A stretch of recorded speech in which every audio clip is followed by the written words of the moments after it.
Well, yes, as a few people have said, my name is Dustin Tysver.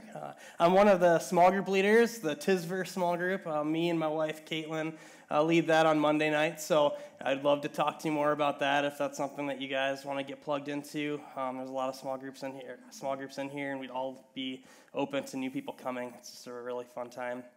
So Caitlin and I, we do not have kids yet, but we do have a fun dog. His name is Murray, and we would love to tell you more about him if you ask us, because he's just a lot of fun. But what we are excited about is the changing of weather, as Becca mentioned. We're glad that it's not negative 20, and we're cooped up in a house with a barking dog who can't get any exercise, and we get to go out on long walks and just experience the weather change with him and with each other, and that's just really helped our sanity. And I imagine that there's a number of you in here with kids that are feeling the same way, that are just eager to burn some energy outside, and that's just really good for all of us. So, So today, we're going to be skipping ahead even further in Matthew to chapter 26. So last week, Brandon did a really good job digging into chapter 21, and the reason we're kind of skipping, ahead is that we're continuing to keep on the themes leading up to Easter. And so Easter is right around the corner, and we're just digging through Matthew, so we just set ourselves up to really spend some time around that celebration of Easter. So Brandon did such a great job last week. He really laid out the coming of Jesus as his triumphal entry into Jerusalem. And what he was doing is really just showing the Israelites that he has come as king, right? That he has kingly rule over them. And what he's doing, kind of leading into this passage, is that he continues to spend time with the people that are closest to him. And he continues to show more and more of himself to them. And they're just continuing to understand at a deeper level who Jesus is and what he came to do. So that's what we're going to be spending time in this morning in chapter 26. Matthew shows us just how much our actions show how much we value Jesus. So he's going to show how our actions show us just how much we value Jesus. So this makes me think of an exciting time in my own life, and that was the time when I was getting ready to be engaged to Caitlin. Engagement was really fun, like dating her was really fun, and I got to know her, and I just fell in love with who she is, because when we spent time together, it became clear to me who Kate was as a person and the things that were most important to her, and I just loved all those things about her. And I quickly began to realize how much I valued and appreciated her. And this caused me to respond, right? I valued and appreciated her. This caused me to respond. And what that looked like was me going on this massive hunt to find an engagement ring, right? So this is what finding an engagement ring looked like for me, right? I saved up for years. Even before I knew Caitlin, I was saving up for an engagement ring, because I was like, someday I'd like to do this. I know it's expensive. Let's just start early. So I saved up for years. Where I lived at the time, any good jewelry stores were an hour away. So that made it difficult, because I was trying to keep my buying of jewelry a secret from Caitlin, and I didn't want her to know. So I had to travel an hour away, do a lot of work, and what that ended up turning into is that I ended up going down the path of making a custom ring for Caitlin. So I went into the store, I put the salesperson through the ringer, grilling them questions, looking at a bunch of bands, a bunch of diamonds, whatever. Never had I sacrificed so much time to do something for someone. And, the day came for me to go back. The ring was finished. I went there, I paid for it, I took the ring, I went out to my car, and I opened it up, and I looked at it, and I just looked at it, and I was like, I hated it. I absolutely hated it. I was so angry. I was like, I spent so much time, so much of my hard-earned money, and I just could not stand the sight of this ring that I was looking at. It was not the one. I was like, this is wrong. It's all wrong. And so fast forward, I took it back. I was like, here's my big purchase. I know you went through the ringer with me, but I don't want it anymore. I want a refund. And I ended up calling my mom, because I needed help. And so I worked with her, and I set aside my pride, and I was like, Mom, I really need some help figuring this out because I can't do it. So I worked with her over the phone. She was going to jewelry stores for me from a distance. It was quite a big thing. But what ended up happening was I was just desperate to get it right, and I finally did. And that was awesome because buying a ring, it was time-consuming, it was difficult, but it was just so incredibly rewarding at the end because what it did is that my struggle and my sacrifice in getting there just is what communicated how much I valued my relationship with Caitlin. This story really shows a clear example of how my actions show how much I value and love Caitlin. Because I was willing to sacrifice. It didn't matter what it was going to take. I was willing to sacrifice my time. I was willing to sacrifice my finances. And I was able to sacrifice awkward moments with the jeweler because that was very awkward. Yeah, thank you for spending 3 hours with me the other day, but actually I don't want it anymore. Anyway. So I think this is true for all of us. Our actions show what we value most. In this morning's passage, in chapter 26, Jesus continues by informing his closest followers what is going to happen to him in the coming days. And Matthew takes a look at the responses of 3 individuals in the story. They're responding to who Jesus is in their lives. But only one of these 3 people actually understands the correct value of Jesus. There's only one of them that gets it right. Let's pray. Dear Father, I'm just really excited about what you have in store for us in chapter 26 in Matthew. It's just a really powerful story, and it's just really relatable to our hearts. So I just ask that you would be the one that be relating those things to our hearts. My words are just words if they just come out of my mouth, but I know that you are the one that moves them in power and just transforms our hearts in them. And I know you've been transforming my heart through this, and I just ask that would come out. And I'm just really thankful for this opportunity just to share your word with this church that I love. And I'm just really thankful for you, God. Amen. So let's read our passage. So we're going to be in Matthew 26, 1 through 16. When Jesus had finished saying all these things, he said to his disciples, "As you know, the Passover is 2 days away, and the Son of Man will be handed over to be crucified." Then the chief priests and the elders of the people assembled in the palace of the high priest, whose name was Caiaphas. And they schemed to arrest Jesus secretly and kill him. But not during the festival, they said, or there may be a riot among the people. While Jesus was in Bethany, in the home of Simon the leper, a woman came to him with an alabaster jar of very expensive perfume, which she poured out on his head as he was reclining at the table. When the disciples saw this, they were indignant. "Why this waste?" they asked. "This perfume could have been sold at a high price and the money given to the poor." Aware of this, Jesus said to them, "Why are you bothering this woman? She has done a beautiful thing to me. The poor you will always have with you, but you will not always have me. When she poured this perfume on my body, she did it to prepare me for burial. Truly, I tell you, wherever this gospel is preached throughout the world, what she has done will also be told in memory of her." Then one of the 12, the one called Judas Iscariot, went to the chief priests and asked, "What are you willing to give me if I deliver him to you?"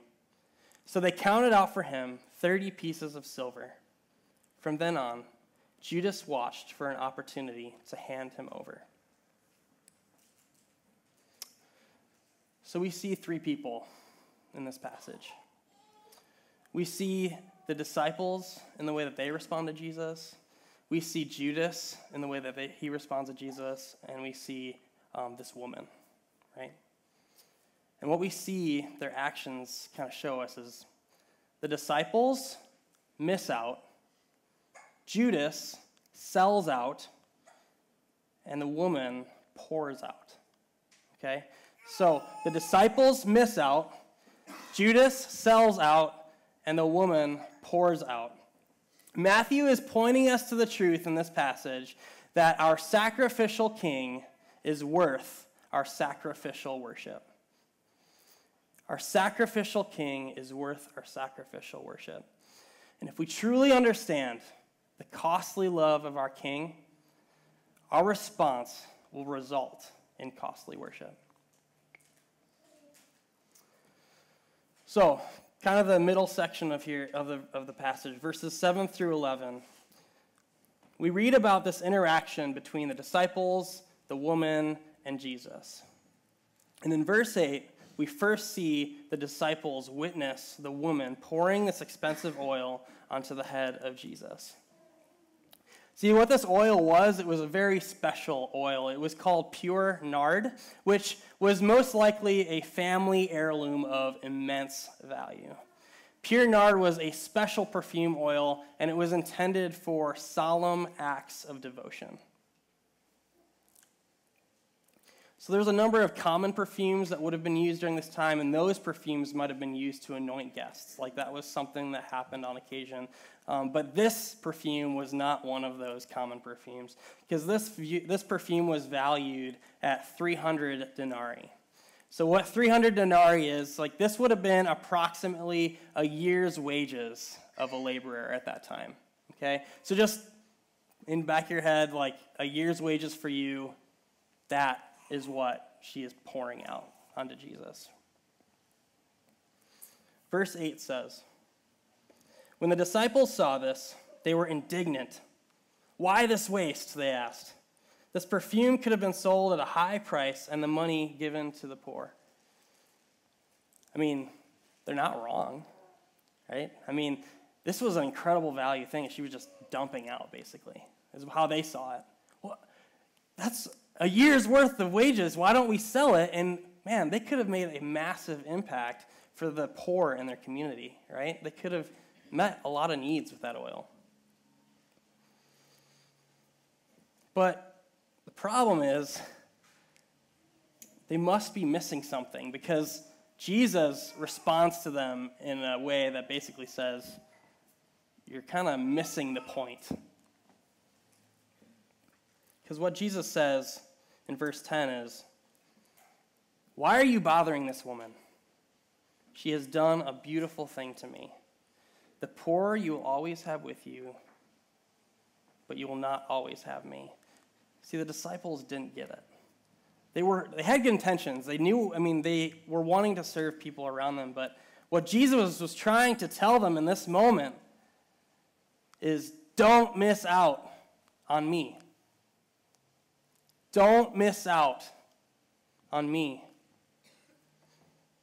The poor will always be around, but I won't.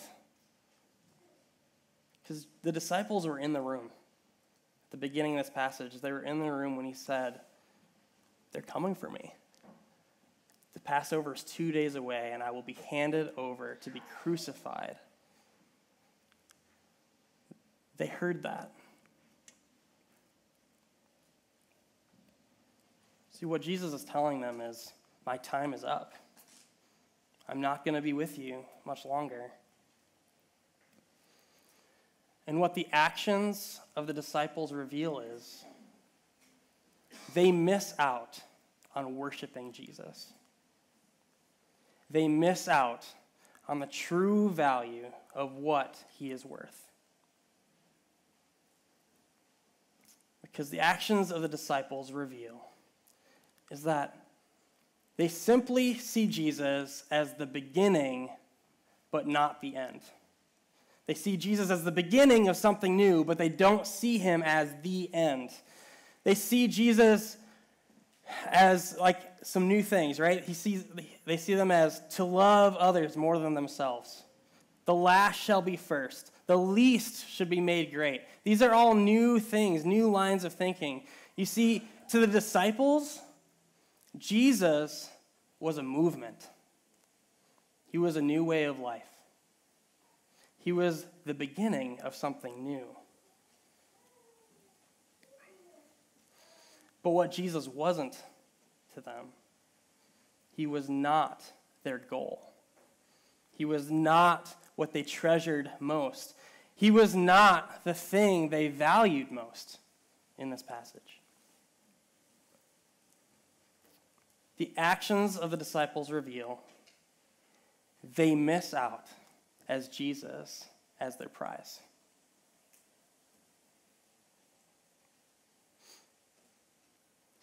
So let's continue in our passage and take a look at Judas. Then, one of the 12, the one called Judas Iscariot, went to the chief priests. So in verse 14, it calls Judas one of the 12. So we know by this is that he is a part of the group. He's a part of those men that are closest to Jesus. And he was close to all of them. He was close to the disciples, and he was close to Jesus. He was trusted by them. There are actually other accounts of this story in other places of the Bible, and one of those places is in John chapter 12. In that account, he just gives us a few other details that this passage doesn't give, but I just felt like it was helpful just to understand Judas a little bit better. Because in that passage in John 12, it says, we find out that Judas was the keeper of the money bag. He was their treasurer. He was the group's finance guy, and he helped take care of the money and the payments and all of that stuff. So in verse 15, Judas asked, "What are you willing to give me if I deliver him over to you?" So they counted out for him 30 pieces of silver. 30 pieces of silver. At that time, this amount of money matched the penalty an owner of an animal would pay if that animal killed a slave. Okay? So basically what that is like that's the payment that it's what a slave's life is worth at that time. And for perspective, that would be about 4 months. 4 months' wages. So just in the back of your mind, 4 months' wages is what 30 pieces of silver would be. Verse 16, from then on, Judas watched for an opportunity to hand him over. See, this act of betraying Jesus is not just something that just all of a sudden happened. It wasn't just all right, here's Jesus. No, it was very much a premeditated act. He sat with this decision. He was with the group that he was close to for so long, and he was waiting to hand him over, acting out a lie in front of his friends, looking for that opportunity to get out while he could. He wanted to get out and take his payout and just get out of there. He was living a lie, looking for an opportunity to sell out. So we must ask, what do the actions of Judas reveal about how he values Jesus? John 12 tells us that Judas is the keeper of the money bag, but he also tells us that Judas was a thief. So he would take from that money bag to use for himself, and he wouldn't use it for the whole group. He would steal from the group's treasure. What these actions tell us about Judas is that he was a lover of money. It's also likely that these actions tell us that Jesus was turning out to be someone that Judas didn't want him to be. Because Judas fell into the camp of Jesus being this conquering king. He was the Messiah that was going to come to free the Israelites, to take over the rule of Rome and to set the captives free. And Judas wanted to be there when that happened because that meant Judas would be right on the right-hand side of Jesus, and he would climb with Jesus to the top. Because Judas saw Jesus as his way to greatness. He saw him as his way to wealth, as his way to influence, and his way to success. But when Judas began to find out who Jesus really was, when he found out that Jesus was going to be killed, this completely unraveled his plans and his aspirations be who he wanted to be. And so what he did was he went and squeezed out every last little bit of value that he could out of his relationship with Jesus. And he does that by betraying him. See, the heart level problem for Judas was taught by Jesus earlier in the book of Matthew.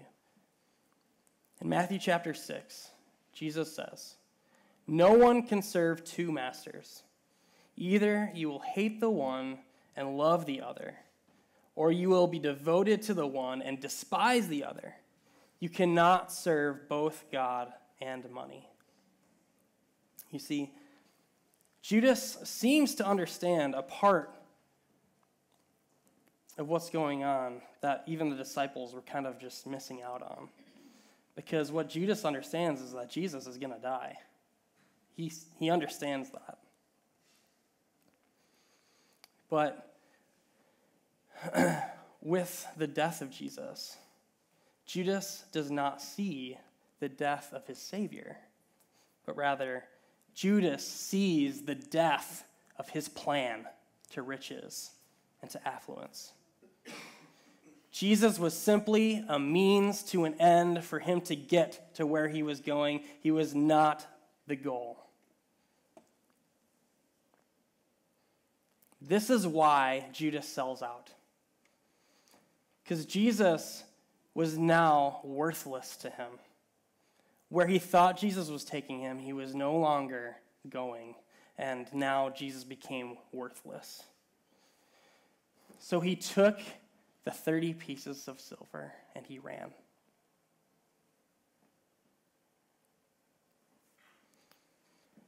But there's a third character in this story. And that character is the woman.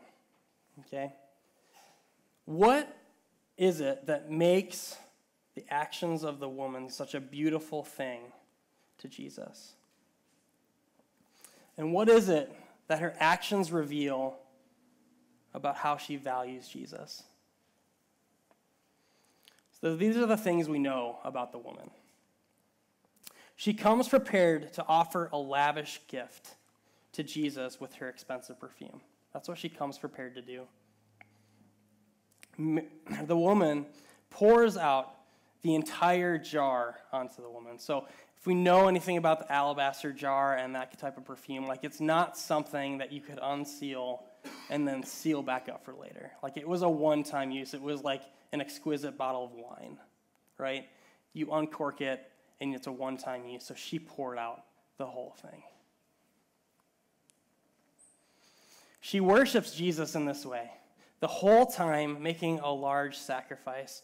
So it's very clear the financial sacrifice that this woman is making. A year's wages of something that valuable she just pours out onto Jesus. But what she's also sacrificing is just comfort in terms of risking the fact that she would be misunderstood by the friends and the people around her in the room, because that just would have seemed foolish.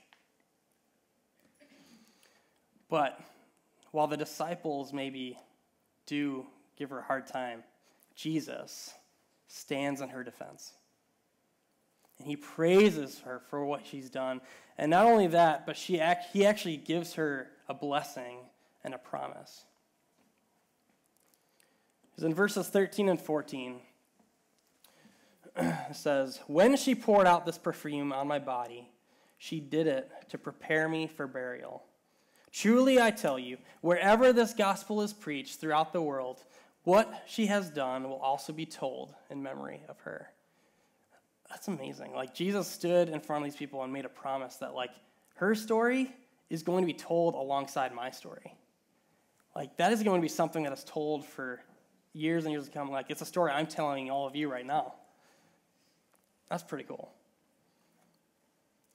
So what the woman's actions reveal is she, like Judas, understands that Jesus is going to die soon.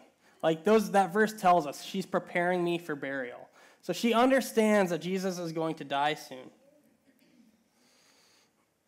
However, where the disciples see Jesus as the beginning of something new, but not the end, and where Judas sees Jesus as the means to an end. You see, Mary, this woman, she sees Jesus as her beginning and her end. She sees Jesus as her beginning and her end. She sees Jesus as her ultimate treasure with limitless value. He is her prize to be won, the thing that she is after. This is why she empties the perfume onto Jesus' head. Because she doesn't just see that Jesus is about to die. She sees that Jesus is about to die for her. She doesn't just see that Jesus is about to die. She sees that Jesus is about to die for her. This truth causes her to respond. She responds with this lavish gift because the gift was worth nothing to her in comparison to the value of the gift Jesus was offering her. What Jesus offers her is himself. Himself poured out for her on the cross. So she cannot help but pour out herself back onto him. So, Matthew gives us this morning 3 responses we can have to show how much we value Jesus. We can either miss out like the disciples, we can sell out like Judas, or we can pour out like this woman. Man, I so badly want to be a person who pours myself out onto Jesus like this woman. But as I look deeper at my heart, and as God's been kind of teaching me, and as I've studied, my actions tell me I am a lot more like Judas and the disciples than I care to admit. We are much more like Judas and the disciples than we care to admit. Just think about it. What do your actions tell you that you are lovers of? Are we lovers of money? Are we lovers of our career?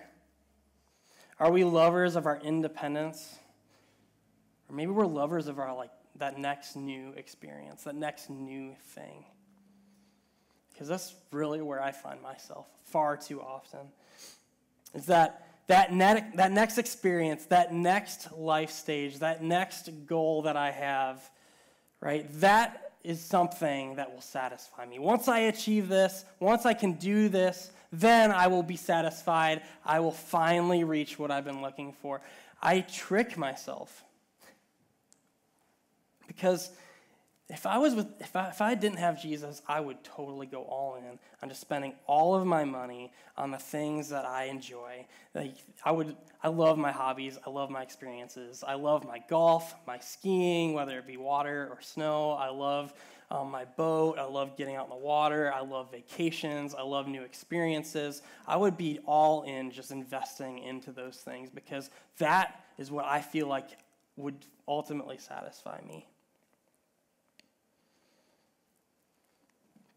But like the disciples, I completely miss out. I don't fully understand the true value of Jesus. And I'm just spinning, trying to distract myself, looking for something else. Far too many of us live our lives thinking we're our own person. We want our independence. We want just to pursue our passions, our desires. We live in the moment thinking that we are mastering the things we love. We're just gaining mastery over those things. But the reality is we are mastered by the things we love. And we can only serve one master. We can only love one master. like Judas, we get stuck thinking Jesus is just a means to an end. We go to church. We sing the songs. We enjoy the community of the people around us. We like what Jesus has to offer us on the surface, right? Man, I really like that he offers moral standards of living. I really like being around loving and caring people. That's really, really nice. We like that going to church makes us feel like we're on the right path and that we're making good decisions with our life. But when we dig deeper, it comes to following Jesus into his death, we sell out like Judas. This is what our actions are saying. Jesus, I like what you stand for as long as I don't have to stand for you. Jesus, I like talking with you like you're my friend. I just don't want to talk to my friends about you. Jesus, I like listening to your words of life. I'm just not ready to submit my life to your words. Friends, we are missing out because Jesus means everything. Jesus is worth everything. We think having a relationship with Jesus is too costly. But listen to this quote by Tim Keller. Relationships are costly. Whatever it will cost you to be with God is nothing compared to what it cost God to be with you. Whatever it will cost you to be with God is nothing compared to what it cost God to be with you. See, Jesus knowingly gave up everything. He gave us his entire self. He became nothing to give us everything. He took our humanity when he deserves divinity, earth when he deserves heaven, poverty when he deserves riches, rejection when he deserves love. He took death when he deserves life. Because when we valued Jesus as worth nothing, he valued us as worth everything. And when our love for our sin, when our love for those things that we value most is replaced by our love for our sacrificial King, we are humbled to worship him. We are humbled to approach him as we are. We count our lives worth nothing in comparison to the endless worth of our King. We no longer ignore his death, but we rather live in light of his death. We can't help but respond by pouring out all that we treasure most. We pour it out onto him who has already poured out his blood to give us the greatest treasure, himself, seated on the throne of our lives.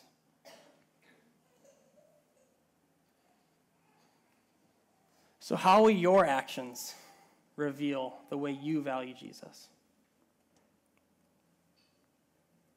What sacrifice do you need to pour out onto the head of Jesus? Is it money? Career? Relationships? Think, what are you a lover of? And ask God to come and transform those desires into sacrificial worship. Because, yeah, God can wipe our slate clean, and he does that. But he doesn't just completely change all your desires and longings. Like, He created you for purposes, and he gave you desires. But what he's in the business of doing is transforming desires for his kingdom purposes, not for your purposes. So maybe money is something that you have been keeping for yourself. Maybe you have been spending all of your money on things that you desire. Maybe you've just been stockpiling it and storing it away for a rainy day. But maybe God is now asking you, he's challenging you to give him some of your finances to use for kingdom purposes, for his purposes. When it comes to career, I have a little bit of experience, I guess, with God challenging me in my career. And, I'm early in my career. I'm not, I'm probably about 6 years in. But, starting out, I started with a company down in Murray, Kentucky.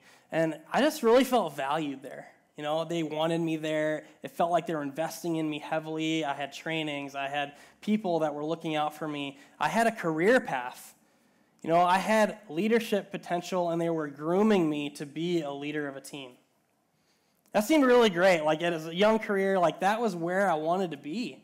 And, what happened was, God started, working in my heart and asking me to do something completely different. And he was asking me to move to a different town and to join him in building his kingdom there. And so what I had to do is I had to pour that out and lay that down because, man, my career ultimately is worth nothing in comparison to him.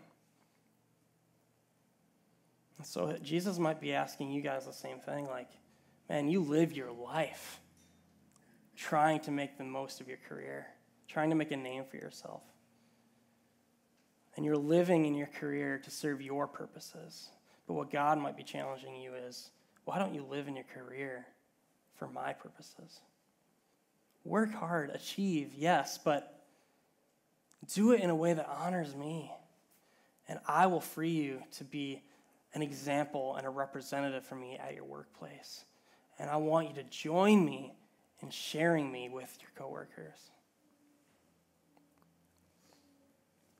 Relationships. I feel like I've been hearing a lot about relationships. Brandon talked about his relationship with a girlfriend, and I think Dustin mentioned just the relationships, and if there's something that we go all in on. I mean, I mentioned at the beginning of my sermon, I was all in my relationship with Caitlin. I am all in my relationship with her, but Caitlin isn't Jesus, Our significant other isn't Jesus. And if we put them up there, man, we're going to put an immense amount of weight on their shoulders, and they are going to let us down. What Jesus is asking us is, put me at the proper place. Let me be the king on the throne of your life.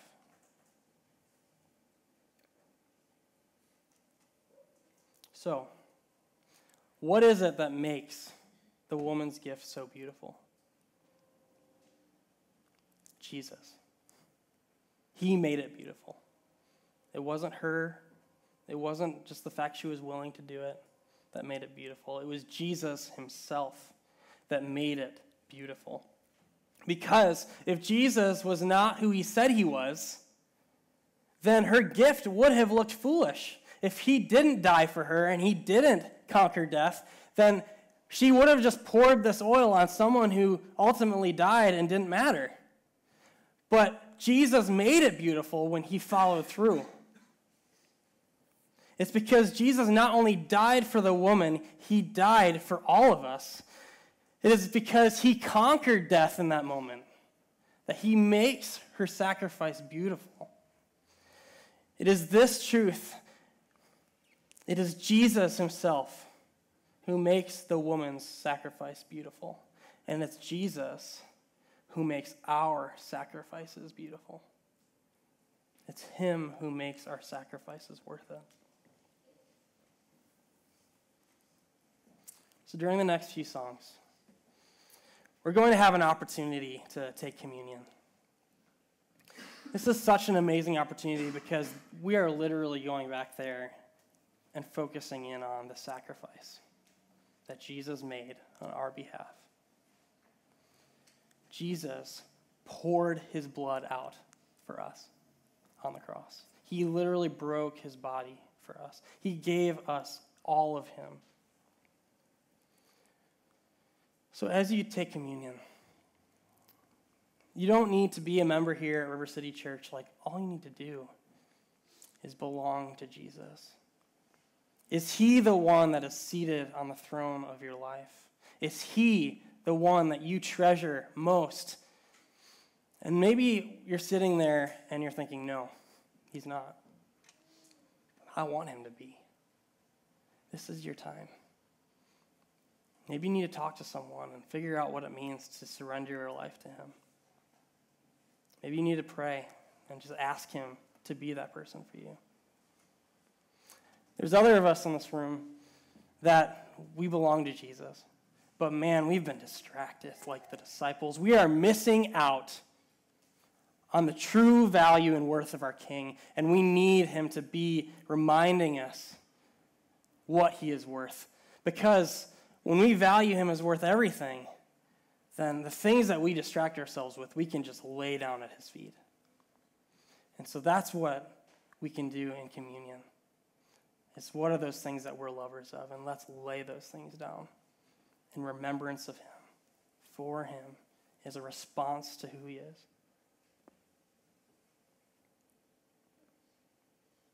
Because Jesus wants you to pour out your sacrificial worship onto him.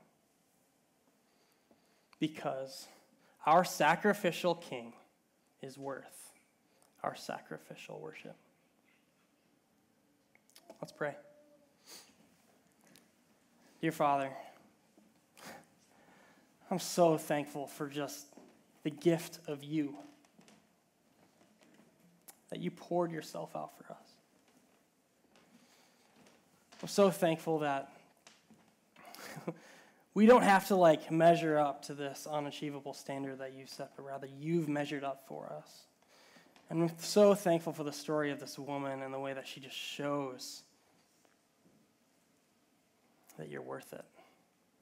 And the way that you are the one that works in our hearts to transform our hearts, to be able to lay down the things that we treasure most, and to replace those things with you, who's worth everything. So as we worship this morning, I just ask that you would be guiding our lives and our hearts to just sit in that and to wrestle with that and to ask you to correct those things in our lives, because you're worth it. It's in your name we pray. Amen.